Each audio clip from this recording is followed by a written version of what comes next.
Hi hello അസ്സാം വലൈക്കും. എല്ലാവർക്കും ഇന്നത്തെ പുതിയ വ്ളോഗിലേക്ക് സ്വാഗതം. എല്ലാവരും സുഖമായിട്ടും സന്തോഷമായിട്ടിരിക്കാമെന്ന് വിചാരിക്കുന്നു. അപ്പോൾ നമ്മുടെ ഇന്നത്തെ വ്ളോഗാണ് കേട്ടോ. ഒന്ന് കുറച്ച് താമസിച്ച് പോയിട്ടുണ്ട്, ഒരുപാട് താമസിച്ചിട്ടുണ്ട് നമ്മളിന്ന് വീഡിയോ ഇടുമ്പോഴത്തേക്കും. രാവിലെ വീഡിയോ എടുത്ത് വെച്ച് രാവിലെ വീഡിയോ എടുക്കാൻ തുടങ്ങിയതും അത്ര ഒരു പ്ലാൻ ഇല്ലായിരുന്നു കേട്ടോ. എന്നും വീഡിയോ ഇടണ്ട എന്നാണ് ഞാൻ മനസ്സിൽ വിചാരിച്ചത്. പിന്നെ ഇച്ചിരി വീഡിയോ എടുത്തെടുത്ത് വന്നപ്പോഴത്തേക്കും ഞാൻ വിചാരിച്ചു അങ്ങ് വീഡിയോ ഇട്ടേക്കാം. ടൈം തെറ്റുന്നുണ്ട്, ഇത് എല്ലാവരിലേക്കും ഈ വീഡിയോ എത്തുമെന്നുള്ളതും അറിയത്തില്ല. എന്നാലും ഞാനങ്ങ് വീഡിയോ ഇട്ട് കേട്ടോ. ഇടാതിരിക്കുമ്പോഴത്തേക്കും ഒരു ഒരു ഒരു ഒരു ഒരു സന്തോഷമില്ലായ്മ, അതുകൊണ്ടാണ് വീഡിയോ ഇടുന്നത്. അപ്പോൾ വീഡിയോ കണ്ടിട്ട് ഇഷ്ടപ്പെട്ടാൽ ലൈക്ക് ചെയ്യാൻ മറക്കരുത്. കഴിഞ്ഞ വീഡിയോ ഒട്ടും ഓടിയില്ല കേട്ടോ. അതെന്തോ പറ്റിയെന്ന് എനിക്കറിയത്തില്ല. നമ്മൾ സ്ഥിരം കാണുന്ന കൂട്ടുകാരുടെ മുന്നിലൊന്നും വീഡിയോ എത്തിയില്ല എന്ന് എനിക്ക് തോന്നുന്നു. എന്തായാലും ഈ വീഡിയോ കാണുവാണെങ്കിൽ ലൈക്ക് ചെയ്യാൻ മറക്കരുത്. ആദ്യമായി നമ്മുടെ ചാനൽ കാണുന്ന കൂട്ടുകാരൊക്കെ ഉണ്ടെങ്കിൽ ചാനലൊന്ന് സബ്സ്ക്രൈബ് ചെയ്യുക കേട്ടോ. അപ്പോൾ ഇതേ രാവിലെ തന്നെ എൻ്റെ ജോലിയൊക്കെ ഞാൻ തുടങ്ങി. അല്ലറ ചില്ലറ ജോലിയൊക്കെ ആയിട്ടാട്ടോ ഇന്ന് ചെയ്തത്. അങ്ങനെ ഒരുപാടങ്ങ് ഇത് ചെയ്തില്ല, കാരണം ഇന്ന് കൊച്ചിന് സ്കൂളിൽ ക്രിസ്മസ് പരിപാടിയൊക്കെയാണ്. അപ്പം കൊച്ചിനെ കൊണ്ടാക്കണം, അങ്ങനെയൊക്കെ നിൽക്കുകയാണ് കേട്ടോ.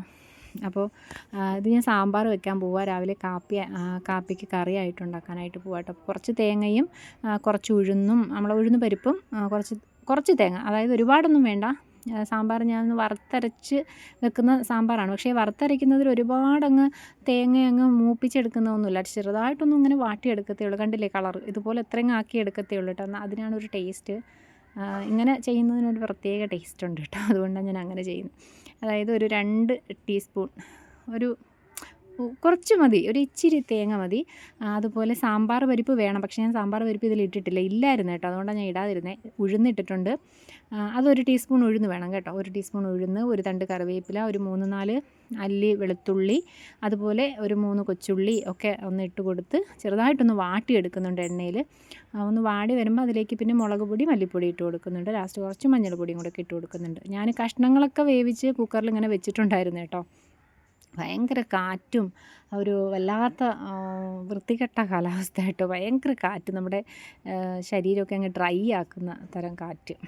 പിന്നെ നമ്മൾ കഷ്ണങ്ങളൊക്കെ വേവിച്ച് ഞാൻ വെച്ചിട്ടുണ്ടായിരുന്നല്ലോ. മഞ്ഞൾപ്പൊടിയൊക്കെ ഇട്ടിട്ടാണ് വേവിച്ച് വെച്ചത്. അതിലേക്ക് നമ്മൾ ഈ അരച്ച് വെച്ചിട്ടുള്ള അരപ്പ് അങ്ങ് ഒഴിച്ച് കൊടുക്കുക. പുളിയൊക്കെ നോക്കുക കേട്ടോ. കാപ്പി നമ്മൾ രാവിലത്തെ പലഹാരത്തിനാണ് ഉണ്ടാക്കുന്ന സാമ്പാറിന് പുളിപ്പ് അധികം വേണ്ട, കുറച്ച് മതി. ഒരു ശക്കലം പുളി മതി കേട്ടോ, ഒരുപാടൊന്നും വേണ്ട. അങ്ങനെ അതൊക്കെ കഴിഞ്ഞു, കൊച്ചിന് കൊടുത്തു. നമ്മളെല്ലാവരും കാപ്പിയൊക്കെ കുടിച്ചു. അത് കഴിഞ്ഞിട്ട് ദേ നമ്മൾ അരി അടുപ്പിലേക്ക് ഇടാനായിട്ട് പോവുകയാണേ. കഴിഞ്ഞ വീഡിയോയിൽ ഞാൻ ഇഞ്ചിക്കറി ഉണ്ടാക്കുന്ന വീഡിയോ കാണിച്ച ആ വീഡിയോ ഉണ്ടല്ലോ, അതിലിങ്ങനെ ഒരു കമൻറ്റ് വന്നു കേട്ടോ. എന്തുവാ, ഇത് കണ്ടിട്ടാരും ഇഞ്ചിക്കറി വെക്കാൻ നിൽക്കരുതെന്ന്. ഈ മോഹൻലാലിൻ്റെ സിനിമയിൽ ഏതോ ഒരു ഫിലിമിലിങ്ങനെ ചിക്കൻ കറി വെക്കുന്നില്ലേ, അതിൻ്റെ ഒരു ഇതായി പോവും എന്നൊക്കെ പറഞ്ഞിട്ട് നമ്മളിങ്ങനെ വീഡിയോ ഓരോ റെസിപ്പി ഇങ്ങനെ പറഞ്ഞുകൊണ്ടിരിക്കുമ്പോഴത്തേക്കും ആ വീഡിയോ അങ്ങ് കഴിഞ്ഞു പോകും കേട്ടോ. അതാണ് സംഭവിക്കുന്നത്. അടുത്തത് നമുക്ക് പറയാൻ ഉദ്ദേശിക്കുന്ന ഒന്നും വരത്തില്ല. നമ്മൾ എഡിറ്റ് ചെയ്യാതിരിക്കുമ്പോഴത്തേക്കും, സൗണ്ട് കൊടുക്കാതിരിക്കുമ്പോഴത്തേക്കും നമ്മൾ ഉദ്ദേശിച്ചതൊന്നും പറയാനായിട്ട് പറ്റത്തില്ല. അതാണ് സംഭവം, വേറൊന്നുമല്ല. എനിക്കെപ്പോഴും പറ്റുന്ന അബദ്ധം അതൊക്കെ തന്നെയാണ് കേട്ടോ. ഞാൻ പറയാൻ ഉദ്ദേശിക്കുന്ന ഒരു കാര്യം എനിക്ക് പറയാനായിട്ട് പറ്റത്തില്ല. പിന്നെ അതേ ഞാൻ അരിയൊക്കെ അടുപ്പിലോട്ട് ഇട്ട് കൊടുത്തിട്ടുണ്ട്. അത് കഴിഞ്ഞിട്ട് ഇതേ കുറച്ച് രാവിലെ അപ്പോൾ പാൽ മേടിച്ചുകൊണ്ട് വന്നപ്പോൾ കൊണ്ടുവന്നതാട്ടോ. ഇപ്പോഴാണ് ഞാൻ എടുത്ത് വെച്ച് നോക്കിയത്. കുറച്ച് നമ്മുടെ കോവയ്ക്ക, സാധനത്തിൻ്റെ പേരൊക്കെ മറന്നുപോയി, കോവയ്ക്ക, പിന്നെ കുറച്ച് നാരങ്ങ കേട്ടോ. ഈ കോവയ്ക്ക ആരോ കൊടുത്തതാണ്, അപ്പോൾ ഒരു സുഹൃത്ത് കൊടുത്തതാണ് കേട്ടോ. അതുപോലെ ഇഞ്ചിയൊക്കെ കൊടുത്തതാണ്, നടാനാണെന്ന് തോന്നുന്നു. കഴിഞ്ഞ പ്രാവശ്യം ഇഞ്ചി കൊണ്ടുവന്നിട്ട് നമ്മൾ കുറച്ച് കറി വെച്ചിട്ടുണ്ട്, കുറച്ച് ഞാൻ ബാക്കി മാറ്റി വെച്ചിട്ടുണ്ടായിരുന്നേ. പിന്നെ അതൊക്കെ അങ്ങോട്ട് മാറ്റി വെച്ചു. കൊച്ചിനെ സ്കൂളിൽ കൊണ്ടാക്കിയിട്ട് ഞാനങ്ങ് തിരിച്ച് പോകുന്നു കേട്ടോ. എനിക്ക് 2 മണിയൊക്കെ ആകുമ്പോഴത്തേക്കും പോയി തിരികെ വിളിച്ചുകൊണ്ട് വരണം, അങ്ങനെയാണ് കേട്ടോ. പിന്നെ അന്ന് ആ ഇഞ്ചിക്കറിയുടെ റെസിപ്പി പറഞ്ഞപ്പോഴത്തേക്കും ഒരാൾ കമൻറ്റ് ഇട്ടിട്ടുണ്ടായിരുന്നു കേട്ടോ. എന്താ പേര് ഞാൻ നോക്കിയില്ല, പേര് ശ്രദ്ധിച്ചില്ലെന്ന് തോന്നുന്നു കേട്ടോ. മറിയമാണോ ആരോ ചോദിച്ചിട്ടുണ്ടായിരുന്നു തേങ്ങ വറുത്തരയ്ക്കേണ്ടതെന്ന്. തേങ്ങ വറുത്തരച്ച് നമ്മൾ ഇഞ്ചിക്കറി ഉണ്ടാക്കാറുണ്ട്. ഇവിടെ തേങ്ങ വറുത്തരച്ചിട്ടല്ല ഇഞ്ചിക്കറി വെച്ചത്. അന്ന് നമ്മൾ 2 ദിവസം മുന്നേ ഇട്ട വീഡിയോയിൽ തേങ്ങ വറുക്കാതെ അല്ലാണ്ട് പൊടികൾ മാത്രം മൂപ്പിച്ചെടുത്തിട്ട് ഇഞ്ചിയൊക്കെ മൂപ്പിച്ച് അങ്ങനെ അരച്ചെടുത്തിട്ടുള്ള ഇഞ്ചിക്കറിയാണ് കേട്ടോ. തേങ്ങ മൂപ്പിച്ചരയ്ക്കുന്നതിന് ഒരുപാട് നാളല്ല, ഒരുപാട് ദിവസം ഇരിക്കത്തില്ലെന്ന് എനിക്ക് തോന്നുന്നു, തേങ്ങയൊക്കെ വറുത്തരയ്ക്കുമ്പം കേട്ടോ. എനിക്ക് ആ ഇഞ്ചിക്കറി ഇഷ്ടമല്ല, ഇവിടെ ആർക്കും ഇഷ്ടമല്ല. പിന്നെ സാധാരണ നമ്മളിങ്ങനെ ഉണ്ടാക്കിയെടുക്കുന്ന ഇഞ്ചിക്കറിയാണ് കൂടുതലായിട്ട് ഉമ്മച്ചി ഇവിടെ വെക്കാറ് കേട്ടോ. ഞാനും അതേ കണ്ടിട്ടുള്ളൂ. തേങ്ങ വറുത്തരയ്ക്കും നമ്മൾ പറഞ്ഞ് ഞാൻ കേട്ടിട്ടുണ്ട്, പക്ഷേ തേങ്ങ വറുക്കാതെയാണ് ഞാൻ വെച്ചത്. അപ്പോൾ നിങ്ങൾക്ക് തേങ്ങ വറുത്തരയ്ക്കണമെന്നുണ്ടെങ്കിൽ തേങ്ങ വറുത്തരയ്ക്കാം. അതിൻ്റെ റെസിപ്പി എനിക്ക് അറിയത്തില്ല കേട്ടോ. തേങ്ങയൊക്കെ വറുത്തരയ്ക്കുമ്പോൾ എങ്ങനെയാണെന്ന് എനിക്കറിയത്തില്ല. ഞാൻ അങ്ങനെ നമ്മൾ ആ വെച്ച സ്റ്റൈലിൽ തന്നെ വെച്ചതാണ്. പിന്നെ പുളിവെള്ളം ഒഴിക്കത്തില്ലേന്ന് ചോദിച്ചു. പുളിവെള്ളം ഒഴിക്കും കേട്ടോ. നമുക്ക് ആവശ്യത്തിനുള്ള പുളിയൊക്കെ ഒഴിക്കണം. ഞാനതിൽ പറഞ്ഞു ഇല്ലയോ എന്ന് എനിക്കറിയാൻ വയ്യ. ഞാൻ ആ വീഡിയോ ഫുള്ള് കണ്ടതുമില്ല കേട്ടോ, അങ്ങോട്ട് ശ്രദ്ധിച്ചില്ല. പുളിവെള്ളമൊക്കെ ഒഴിച്ചിട്ടുണ്ട് കേട്ടോ. പുളി ഒഴിച്ചിട്ടുണ്ട്, പിന്നെ അതിൽ വിനാഗിരി ഒഴിച്ചിട്ടുണ്ട്. വിനാഗിരി ഒഴിക്കുന്നതെന്ന് വെച്ചാൽ പുളിയല്ലേ ചേർക്കുന്നത്. പുളി ചേർക്കുമ്പോഴത്തേക്കും 2-3 ദിവസം കഴിയുമ്പോഴത്തേക്കും അത് ചീത്തയായി പോകും, നമുക്കറിയത്തില്ലല്ലോ. കുറച്ച് ദിവസം ഇരിക്കണമെന്നുണ്ടെങ്കിൽ ഒരു ഇച്ചിരി വിനാഗിരി ഒഴിക്കുമ്പോഴത്തേക്കും ചീത്തയായി പോകത്തില്ല കേട്ടോ. അപ്പോൾ തേങ്ങ വറുത്തരച്ച് ഇഞ്ചിക്കറി വെക്കുന്നവർക്ക് അങ്ങനെ വെക്കാം. ഞാൻ എന്തായാലും അങ്ങനെയല്ല വെച്ചത്. കായപ്പൊടിയൊക്കെ ഇട്ട് കൊടുത്തിട്ടുണ്ടായിരുന്നു, ഉലുവാപ്പൊടിയൊക്കെ ഇട്ട് കൊടുത്തിട്ടുണ്ടായിരുന്നു. അങ്ങനെ ഡീറ്റെയിൽ ആയിട്ട് ഒരാൾ റെസിപ്പി അങ്ങനെ ചോദിച്ചു കേട്ടോ. തേങ്ങ വറുത്തരയ്ക്കണ്ടേ എന്നൊക്കെ ചോദിച്ചിട്ടുണ്ടായിരുന്നു. തേങ്ങ ചേർക്കാതെയാണ് വെച്ചത്. തേങ്ങ ചേർത്തിട്ട് വെക്കാറുണ്ട് ഇഞ്ചിക്കറി.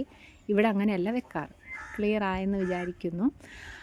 അപ്പോൾ ഇത് ഞാനിവിടെ മീനൊക്കെ കട്ട് ചെയ്തെടുത്ത് കേട്ടോ. ഞാൻ കൊച്ചിനെ സ്കൂളിൽ കൊണ്ടാക്കിയിട്ട് ഇങ്ങ് വന്നതിന് ശേഷം പിന്നെ ആ ഡ്രസ്സ് മാറ്റിയില്ല കേട്ടോ. പിന്നെ മീൻ വെട്ടി കഴിഞ്ഞതിന് ശേഷമാണ് ഡ്രസ്സൊക്കെ മാറ്റിയിട്ട് വീട്ടിൽ ഡ്രസ്സ് എടുത്തിട്ടത്. പിന്നെന്താ, വാപ്പമ്മ വന്നിട്ടുണ്ടായിരുന്നു കേട്ടോ. ഇന്ന് വാപ്പമ്മ വന്നിട്ടുണ്ടായിരുന്നു. വന്നിട്ട് പോയി. ഞാൻ ഈ വോയിസ് ഇടുന്ന സമയത്ത് വാമ്മ ഇപ്പോൾ ഇവിടെ ഇല്ല. വാമ്മ പോയി കേട്ടോ. വന്ന് നിൽക്കുന്നില്ലായിരുന്നു, പോകണം എന്ന് പറഞ്ഞു. അപ്പം പിന്നെ പോയിട്ടുണ്ട് വാമ്മ. അപ്പോൾ വാമ്മയെ വെച്ചിട്ട് വീഡിയോ എടുക്കണം എന്നൊക്കെ ഞാൻ വലിയ ആഗ്രഹത്തിൽ ഇരുന്നതാണ്. വാമ്മ വരുമ്പം വീഡിയോ എടുക്കാം എന്നൊക്കെ വിചാരിച്ചിട്ട്. വാമ്മ അത്ര ഇതല്ല കേട്ടോ, അത്ര നല്ല മൂടല്ല വാമ്മക്ക്. അതുകൊണ്ടാണ് എന്നാലും ഞാനിങ്ങനെ പിടിച്ചിരുത്തി വാമ്മ ഒന്നിരുന്ന് വീഡിയോ എടുക്കുക. അല്ലെങ്കിൽ പിന്നെ ഭയങ്കര ഇഷ്ടമാണ് വീഡിയോ ഒക്കെ എടുക്കാനായിട്ട്. ആളിന് ഭയങ്കര ഇഷ്ടമുള്ള കാര്യമാണ്. വലിയ ഹാപ്പി ആയിട്ട് ഭയങ്കര സന്തോഷമായിട്ട് വന്നിരിക്കും കേട്ടോ. ആ വീഡിയോ എടുക്കുന്നതിൽ ഭയങ്കര ഇഷ്ടമാണ് വാമ്മക്ക്.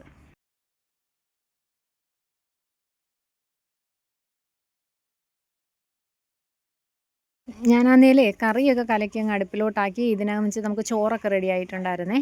പിന്നെ അതായത് വാപ്പുമ്മയുടെ കയ്യിലോട്ട് ഞാൻ എടുത്തു കൊടുത്തു കേട്ടോ. കോവയ്ക്ക എടുത്തു കൊടുത്തത്.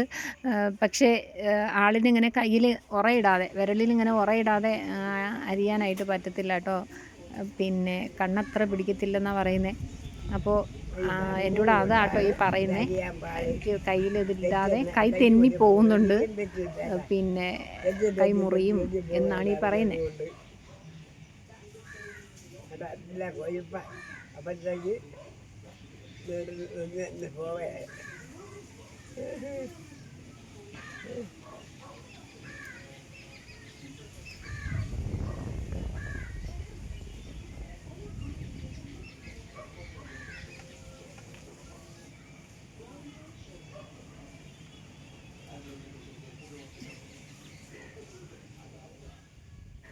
കുറച്ച് വാപ്പുമ്മ അരിഞ്ഞ് തന്നു, ബാക്കി ഞാൻ മേടിച്ചങ്ങ് അരിഞ്ഞ് കേട്ടോ. കാരണം വാമ്മയുടെ കയ്യിൽ നിന്ന് ഇതിൻ്റെ കൊഴുപ്പ് കാരണം തെന്നി പോവുകയാണ്, അരിയാൻ പറ്റുന്നില്ല. കൈ എങ്ങാനും മുറിയുമെന്ന് മേടിച്ചിട്ട് ഞാൻ നിങ്ങൾ മേടിച്ച് കേട്ടോ. ഞാനങ്ങ് അരിഞ്ഞെടുത്തിട്ടുണ്ട്. ഇനിയിപ്പോൾ മെഴുക്കുരട്ടിയാക്കാൻ പോവാം. കറി അവിടെ തിളച്ചിട്ട് നല്ല ഇതൊക്കെ ആയി വന്നിട്ടുണ്ട്, റെഡി ആയിട്ടുണ്ട് കറി. അപ്പോൾ അതേ വെളിച്ചെണ്ണ ഒഴിച്ചു, കടുകിട്ട് പൊട്ടിച്ചു. വെളിച്ചെണ്ണ നമ്മൾ കഴിഞ്ഞ ദിവസം ഇഞ്ചി മൂപ്പിച്ച എണ്ണയുടെ ബാക്കിയാണ് കേട്ടോ അത് ഒഴിച്ചു കൊടുത്തത്. കളറ് മാറിയപ്പോൾ ഇനി അത് ചോദിക്കണ്ട കേട്ടോ, എന്താണ് കളറ് മാറിയിരിക്കുന്നതെന്ന് എണ്ണയുടെ. അപ്പോൾ വെളിച്ചെണ്ണ ഒഴിച്ചു, കടുകിട്ട് പൊട്ടിച്ച് നമ്മൾ ഈ അരിഞ്ഞെടുത്തിട്ടുള്ള കോവയ്ക്ക് അതിലേക്ക് തട്ടിക്കൊടുത്തു. കോവയ്ക്ക് ഇച്ചിരി വലിയ സൈസായിരുന്നു കേട്ടോ. പക്ഷേ ഞാൻ വിചാരിച്ചു പഴുത്തതെങ്ങാനും ആണെന്ന്. എന്നാൽ പഴുത്തതൊന്നും അല്ലായിരുന്നു കേട്ടോ. സൈസ് ഇച്ചിരി വലിപ്പമുള്ളതേ ഉള്ളു. അപ്പം ഞാൻ ഈ അരിഞ്ഞെടുത്തിട്ട് ഈ അരിയൊക്കെ നമുക്ക് ഈ ഒരുപാട് വയറിനൊക്കെ പ്രശ്നമുള്ളവർ ഒന്ന് തിരുമ്മിയാൽ മതി കേട്ടോ. ഒന്ന് തിരുമ്മി ഇടഞ്ഞിങ്ങ് എടുത്താൽ മതി. അപ്പോഴത്തേക്ക് ആ അരിയൊക്കെ കൂടുതലായിട്ട് അങ്ങ് പോയി കിട്ടും. ചില ആളുകൾക്ക് ഇഷ്ടമല്ല ഈ കോവയ്ക്കയുടെ അരിയൊക്കെ ഇട്ട് വേവിക്കുന്നത് കേട്ടോ. കുറച്ചൊക്കെ പോയി കിട്ടും. നമ്മൾ കൈ കൊണ്ട് നന്നായിട്ട് തിരുമ്മിയിട്ട് ഇങ്ങനെ ഇടഞ്ഞിങ്ങ് എടുത്താൽ മതി കേട്ടോ. അപ്പോൾ അതേ വെളിച്ചെണ്ണ ഒഴിച്ചു. അത് നമ്മൾ കടുകിട്ട് പൊട്ടിച്ചിട്ട് നമ്മളതിലേക്ക് കോവയ്ക്ക ഇട്ട് കൊടുത്ത് നന്നായിട്ട് വഴറ്റി ഉപ്പൊക്കെ ഇട്ടിട്ട് ഇനി അതൊന്ന് വാടി വന്നാൽ മാത്രം മതി കേട്ടോ. ഞാൻ പിന്നെ കുറച്ച് തൈരും കൂടെ എടുത്തിട്ട് അപ്പം മോര് കറി കാച്ചാനാണ് പറഞ്ഞത്.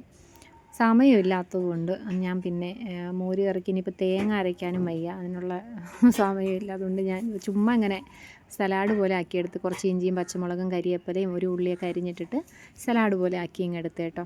അപ്പോഴത്തേക്കും നമ്മുടെ കോവയ്ക്ക മെഴുക്കുവരട്ടിയൊക്കെ അവിടെ റെഡിയായി. നല്ല അടിപൊളിയായിട്ട് നല്ല ഫ്രൈ പരുവായപ്പം ഇങ്ങ് എടുത്ത് കേട്ടോ. നല്ല ടേസ്റ്റാണ് ഈ കോവയ്ക്ക നമ്മൾ മൊരിച്ചെടുത്ത് കഴിഞ്ഞാൽ. അല്ലാതെ ഇങ്ങനെ എടുത്തു കഴിഞ്ഞാൽ കഴിക്കാൻ അത്ര കൊള്ളത്തില്ല കേട്ടോ.